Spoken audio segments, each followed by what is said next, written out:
উপত্যকাৰ সিপাৰে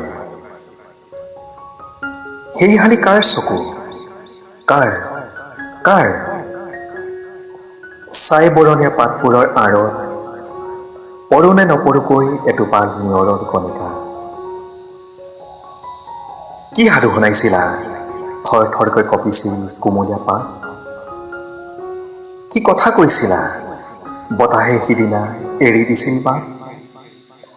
আমি যে ৰৈ গৈছিলো উপত্যকাৰ এটুকুৰা নিৰ্জন ঠাই, দুহাতত হাত থৈ ক'ৰবাত এহাল প্ৰেমিক প্ৰেমিকাই কথা পাতিছিল, আৰু আমি এটা সাধু কথা কৈ কৈ উচপি আছিলো শেষ প্ৰহৰলৈ। সাধু কথাই যে খুলি খায় বুকুৰ মঙহ, কৈছিলো তোমাক।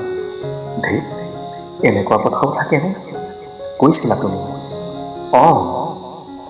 সাধুবোৰ সাধুৰ দৰেই ধুনীয়া, বুকুৰ মাজত বহি ৰৈ যায় আজীৱন, ক'ব নোৱাৰাকৈ মহান ভাষৈ।